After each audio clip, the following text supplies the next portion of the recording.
500,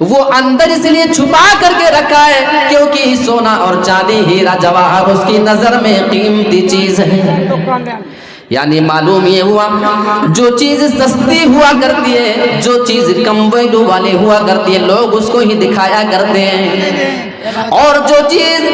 جتنی زیادہ قیمتی ہوا کرتی ہے، جو چیز جتنی زیادہ مہنگی ہوا کرتی ہے، جس کا ڈیمانڈ جس کی نظر میں جتنا زیادہ ہوا کرتا ہے، اس کو اتنا ہی زیادہ چھپایا کرتا ہے. اے میری پیاری ماں بہنوں، اگر آج کی بات سے کبھی بھی تمہارے ذہن میں یہ سوال پیدا ہو کہ ہماری شریعت نے، اللہ نے اور جناب محمد رسول اللہ نے ہمیں اتنا زیادہ پردے کا حکم کیوں دیا ہے، اس کا جواب یہ ہے کہ جناب محمد رسول اللہ کی نظر میں تم سستی نہیں ہو. دکھایا اس چیز کو جاتا ہے جو سب سے زیادہ سستی ہوا کرتی ہے. تم تو نبی کی نظر میں، اللہ کی نظر میں سونے چاندی اور ہیرے جواہرات سے بھی زیادہ قیمتی ہو. پھر بھی انسان سونا دیکھ لیا کرتا ہے.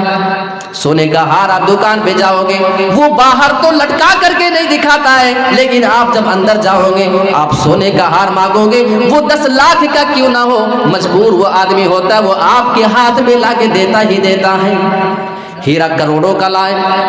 وہ آپ کی دکان جس میں آپ انٹری کر جائیں گے، آپ اسے مانگیں گے، وہ اندر سے لوگ کھول کے لائے گا، آپ کو دکھائے گا. ہے قیمتی لیکن مجبور ہے دکھانے پہ. اور ہماری شریعت میں اللہ رب العالمین نے ہماری ماں بہنوں کی عزت کا اتنا زیادہ خیال رکھا ہے. اللہ بیان فرماتا ہے قرآن مجید کے اندر، وَقُلْ لِلْمُؤْمِنَاتِ يَغْضُضْنَ مِنْ أَبْصَارِهِنَّ، اے میرے نبی آپ ان مومنہ عورتوں سے فرما دیجئے یہ اپنی نظر کی حفاظت کیا کریں، اپنی نظروں کو جھکا کر کے چلا کریں. وَيَحْفَظْنَ فُرُوجَهُنَّ، اور یہ اپنی شرمگاہ کی بھی حفاظت کیا کریں. وَلَا يُبْدِينَ زِينَتَهُنَّ إِلَّا مَا ظَهَرَ مِنْهَا، اور یہ اپنے زیب و زینت کا اظہار نہ کریں، اپنے بناؤ سنگار کا یہ اظہار نہ کیا کریں. شریعت نے آپ کا مقام جو رکھا ہے آپ اسے پہچاننے کی کوشش کریں. تو میں دوسرا جو پوائنٹ آپ کے سامنے رکھنا چاہتا تھا، جو بے پردگی ہوتی ہے، جو مخلوط تعلیم ہوتی ہے، وہ جو سسٹم ہمارے یہاں چل رہا ہوتا ہے، اس کی وجہ سے کبھی کبھی مسلمان لڑکیاں غیر مسلموں کے جھانسے میں آ جاتی ہیں اور اس وجہ سے اپنے دین کو بدل دیا کرتی ہیں. ایک تیسری چیز بتاتا ہوں، وہ نوجوانوں آپ کے لیے ہے. بسا اوقات آپ دیکھتے ہیں ایک سماج میں مسلم غیر مسلم ایک ساتھ رہتے ہیں، نوجوانی کی عمر میں دوستی ہے آپس میں، غیر مسلموں کے ساتھ بہت ہی زیادہ یارانہ کبھی کبھی ہو جاتا ہے. سماج میں رہنے کے ناطے، گاؤں میں رہنے کے ناطے اٹھنا بیٹھنا میں اس سے منع نہیں کرتا ہوں، انسانیت کے ناطے تعلقات رکھیں، یہ اچھی بات ہے، لیکن یہ تعلق اتنا گہرا نہ ہو جائے کہ وہ نان مسلم آپ کے گھر میں انٹری کر سکتا ہو، آپ کی بہن بیٹی کے روم میں بھی جا سکتا ہو، وہ آپ کے کچن اور آپ کے ہال میں بھی جا کے انٹری کر سکتا ہو. اتنا گھلنے ملنے کی اجازت معاف کریں ہماری شریعت آپ کو نہیں دیتی ہے. بسا اوقات یہ دیکھا جاتا ہے کہ لڑکا اگر ممبئی چلا گیا، بنگلور چلا گیا، دلی، گجرات، کلکتہ کہیں بھی کمانے کے لیے گیا، آپ کے یہاں کا لڑکا ہے منیہاری کا، نیما کا، اور اس کی بہن کو جانا ہے مارکیٹ. گھر میں بائک تو ہے لیکن ڈرائیو کر کے لے کے جانے والا کوئی نہیں ہے. اب کیا ہوگا معلوم ہے؟ یہ لڑکا اپنے اس غیر مسلم لڑکے کو کال کرتا ہے جو اس کے گاؤں کا ہے، بھائی میری بہن کو مارکیٹ جانا ہے اور لے کے جانے والا کوئی نہیں ہے، ذرا گھر کی بائک لو، بہن کو بٹھاؤ اور مارکیٹ کرا کے گھر پہ لا کے چھوڑ دو. ایسا ہو رہا ہے کہ نہیں ہو رہا؟ آپ کے یہاں ہوتا ہے کہ نہیں؟ بھائی بولا کریں، ہوتا ہے نا؟ جی ہاں، تھوڑا بہت ہی صحیح، اگر ایک گھر میں بھی ہو رہا ہے تو اس پہ بھی ہمیں روک لگانے کی ضرورت ہے اور سمجھنے کی ضرورت ہے. آپ نے صرف اتنا کیا ہے، اپنی بہن بیٹی کو کسی کے پاس لا کے رکھ دو، بس باقی کا کام شیطان کر لے گا. آؤ قرآن مجید اٹھاتے ہیں. سورۃ الحجر کے اندر اللہ رب العالمین نے ابلیس کی ایک بات کا ذکر کیا ہے، بڑی خطرناک اس کی بات تھی. قال رب فبما اغويتني لأزينن لهم في الارض ولأغوينهم اجمعين. اللہ ابلیس کی بات بیان کر رہا ہے. ابلیس اپنے رب کے سامنے کہہ رہا ہے، اے میرے رب تو نے مجھے گمراہ کر دیا تھا، یعنی وہ جو جنت سے نکل رہا تھا ہمیشہ کے لیے وہ جو جہنمی ہو گیا. یہ الزام وہ اپنے رب کے اوپر لگا رہا ہے، اے میرے رب تو نے مجھے گمراہ کر دیا ہے. یہ ابلیس اتنا زیادہ مردود ہے کہ اس نے اپنے رب کے اوپر بھی الزام لگانے سے باز نہ آیا، رب کے اوپر الزام لگا دیا۔ اور اس کی بات ذرا دیکھو، وہ یہ الزام لگانے کے بعد آگے کیا کہہ رہا ہے؟ لَوْزَيِّنَنَّ لَهُمْ فِي الْأَرْضِ، اے میرے رب تو اس انسان کی وجہ سے مجھے دنیا میں بھیج رہا ہے، مجھے جنت سے نکال رہا ہے، مجھے ہمیشہ کے لیے تو جہنمی بنا رہا ہے۔ اے میرے رب تو سن لے، میں تیرے سامنے یہ وعدہ لیتا ہوں، میں جب زمین کے اندر جاؤں گا میں تیرے بندوں کے لیے دنیا میں گناہوں کو اتنا زیادہ مزین کر دوں گا، اتنا زیادہ پناہ سوار کر کے پیش کر دوں گا کہ گناہ انہیں گناہ نظر ہی نہ آئے گا۔ اب آپ ایمانداری کے ساتھ بتائیں، ہماری نوجوان بہن بیٹیاں کسی بھی نوجوان لڑکے کے ساتھ بائک پہ بیٹھ کر کے گھومیں، اب چاہے ان کے ماما زاد لڑکے، پھوپھی زاد ہو، خالہ زاد ہو، چچا زاد، جتنے بھی یہ زاد والے رشتے ہوا کرتے ہیں، کزن والے رشتے، یہ رشتے آپس میں حرام، یہ ان کے محرم نہیں، ان کے ساتھ وہ بائک پہ آیا جایا کرتی ہیں۔ آج تو ہماری نظر میں اس میں کوئی عیب بھی نہیں سمجھا جاتا ہے۔ میرے پیارے ساتھیو، اسی بات کو ابلیس نے کہا تھا، لَوْزَيِّنَنَّ لَهُمْ فِي الْأَرْضِ، جب تو مجھے زمین میں بھیجے گا میں زمین میں تیرے بندوں کے پاس جاؤں گا اور تمام گناہوں کو ان کے سامنے بنا سنوار کر کے پیش کر دوں گا۔ کتنے ایسے گھر ہیں جو اپنی بہن اپنی بیٹی کو اس کے خالہ کے لڑکے کے ساتھ جانے سے روکتے ہوں، اس کی پھوپھی زاد بھائی کے ساتھ جانے سے روکتے ہوں، اس کے ماموں زاد لڑکے، اس کے چچا زاد بھائی کے ساتھ بائک پہ بیٹھ کے آنے جانے اور مارکیٹنگ کرنے سے کتنے لوگ روک رہے ہیں۔ اگر روکتے ہیں تو اچھی بات، نہیں روکتے ہیں تو اس پہ غور کرنے کی ضرورت ہے۔ اور جو بھائی نے بسا اوقات کبھی اپنے غیر مسلم دوست کو کال کر دیا ہے، ہماری بہن کو گاڑی پہ بٹھاؤ اور لے کر کے مارکیٹ کرا کے لانا، میرے پیارے ساتھیوں، ابلیس صاحب کی بہن بیٹی کے دماغ میں اتنا خرافات ڈال دے گا، اس چیز کو ایسا بنا سوار کر کے وہ پیش کر دے گا، بس آپ اس کے ساتھ اپنی بہن کو بھیجیں، باقی کا کام ابلیس کر لیتا ہے۔ میرے پیارے ساتھیوں، جب ایک لڑکا لڑکی ہو تو بیچ میں تیسرا شیطان ہوتا ہے، وہ اپنا کام اچھی طریقے سے کرتا ہے، بات چیت کرتے کرتے رہتے رہتے ایک دوسرے کو سنتے سمجھتے آپس میں کبھی کبھی محبت بھی ہو جاتی ہے۔ اور ایسے کتنے واقعات سننے میں آئے ہیں کہ اس بنا پہ وہ لڑکی اس مسلمان گھرانے کی لڑکی غیر مسلم لڑکی کے ساتھ فرار ہو جاتی ہے اور اس کے ساتھ جا کر کے وہ شادی بیاہ کر لیتی ہے۔ اس کے بعد گھر والوں کو احساس ہوتا ہے کہ یہ ہم نے کتنی بڑی غلطی کر دی ہے، اس وقت بہت دیر ہو چکی ہوتی ہے۔ تو یہ ایک پوائنٹ ہو گیا، غیر مسلموں کے ساتھ بہت زیادہ یارانہ یہ نقصان دہ ہے، یہ تیسرا پوائنٹ ہوا۔ چوتھی چیز بتاؤں، بہت سارے لوگ اسلام سے پھرتے ہیں، اس کی ایک وجہ یہ ہوتی ہے کہ انہیں لالچ دی جاتی ہے۔ آپ سنیں کہ ایک گاؤں میں پورا گھرانہ ہی، پورا خاندان، وہ جو مسلم تھا وہ نان مسلم ہو گیا، اس نے اپنا دھرم بدل لیا، وہ ہندو بن گیا، وہ جینی بن گیا، وہ بدھسٹ بن گیا، وہ سکھ بن گیا، عیسائی بن گیا، وہ یہودی بن گیا، کسی بھی دھرم کے اندر چلا جاتا ہے۔ یہ خبر سننے میں آتی ہے۔ اس کی وجہ یہ ہے نا کہ ہم نے لوگوں کو ایمان کی اہمیت نہیں بتائی ہے،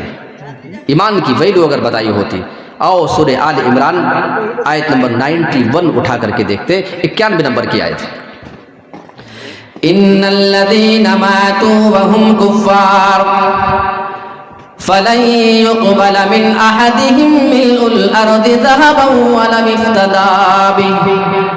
اللہ سورہ آل عمران کے اندر بیان فرماتا ہے، بے شک جن لوگوں نے اللہ کے ساتھ کفر کیا، اللہ کا انکار کیا، وَمَاتُوا وَهُمْ كُفَّارٌ، اور کفر کی حالت میں ان کی موت ہو چکی، اسی حال میں وہ مر جا چکی، انتقال کر گئے دنیا سے۔ اللہ بیان فرماتا ہے فَلَن يُقْبَلَ مِنْ أَحَدِهِمْ مِلْءُ الْأَرْضِ ذَهَبًا، اللہ بیان فرماتا ہے ان میں سے کسی کی بھی جانب سے پوری زمین کے برابر سونا اگر وہ لا کے اللہ کے راستے میں دینا چاہیں، فَلَن